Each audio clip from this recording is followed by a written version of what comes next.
This is my childhood.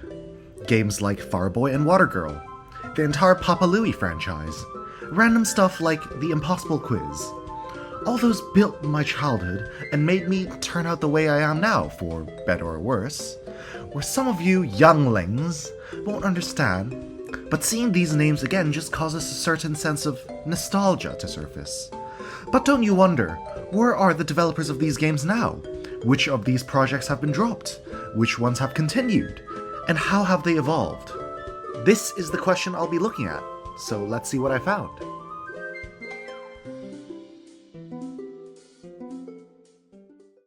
I'll first look at Fireboy and Watergirl, a classic two-player puzzle game, perfect for playing with your siblings, your friends in the back of your class, and with your crush if you're lucky enough, or with yourself. It has a simple fundamental mechanic.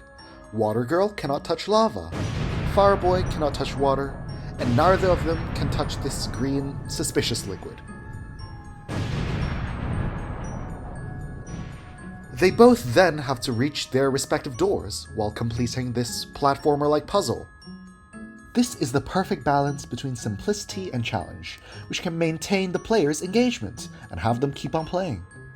This game was made by this indie developer, Oslo Albert, back in 2009, and an entire franchise has been built upon it, including the most recent one, Fireboy and Watergirl and Friends, released in April 2026, where a few of the newer games are now on Steam. Each game adds new fundamental mechanics such as mirror physics in Light Temple, ice physics in Ice Temple, portals in Crystal Temple, even more variety in elements, fairies with abilities in Fairy Tales, and in the most recent iteration, new controllable characters. There are no official statistics on how well each game did, but based on social media presence, there's still a humble following with loyal fans.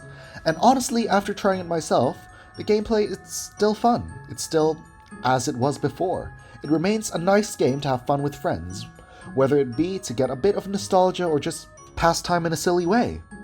The developer continues the series, seemingly out of passion more than anything, considering all the games can be played for free online. So what we can do is keep on playing these games, spreading it to friends, and support the creator.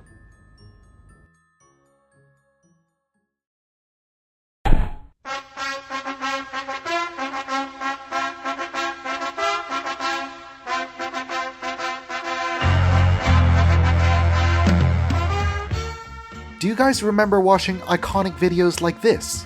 Don't remember. I only have one life, come on! This is the $1 million question.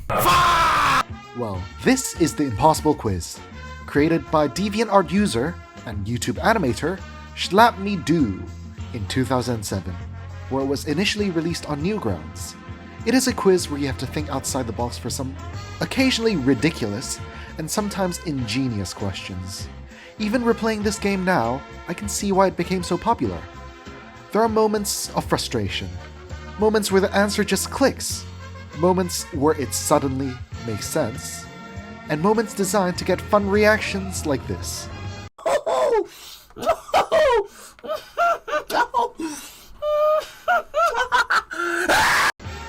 Making the game blow up on social media and be extremely successful.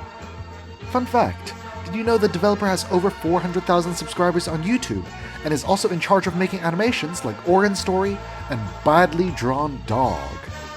The developer has been fully focused on this singular franchise, and 4 main games have been made, where the most recent one was released back in December 2017. The first entry is the classic Impossible Quiz. Second one was an extension with new questions, gimmicks, and honestly more refined visuals. The third one is the Impossible Quiz book, which has 3 chapters, each with its own set of questions, and finally there was the Impossible Quizmas, to celebrate the 10th anniversary of the game. This was another immensely popular series, where even though there hasn't been any new installments yet, it's still being played by new YouTubers and streamers to this day.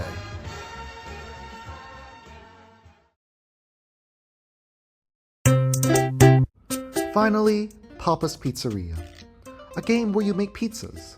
Jack Smith, a game where you make weapons.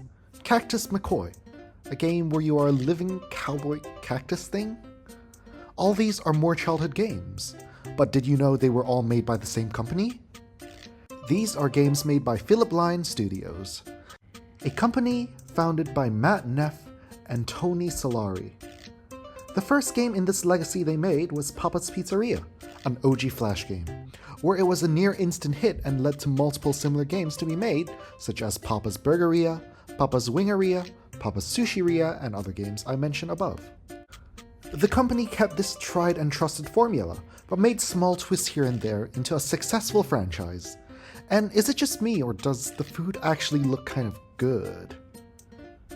There was another resurgence in popularity after Poof Sure decided to revisit the game in 2019 and cause some chaos, which led to more YouTubers to play the games, mess around, and have fun with the audience. The best part about games like this are you really don't have to do what the game tells you to do.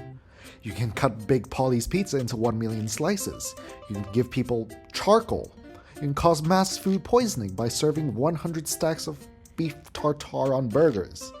Fireboy Studios found something that works and decided to stick with it, eventually even releasing deluxe versions of these games on Steam with better progression, achievements, and refined mechanics.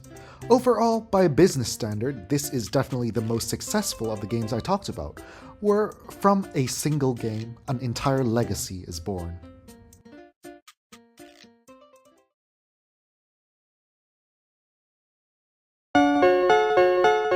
All these games are hits of nostalgia, and it's kind of nice seeing them still doing well to this day.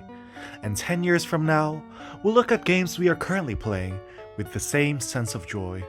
Small games may grow big games may grow even bigger, and history will continue to be made as time relentlessly flows. This honestly leaves a bittersweet feeling within me, but also leaves me excited towards what could come. Hopefully someday, even I could leave something behind. A game I could call my own.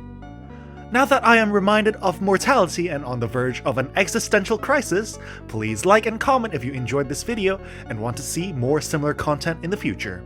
If you would like a part 2 on the series, please do comment and let me know. Well, that's it. Bye bye.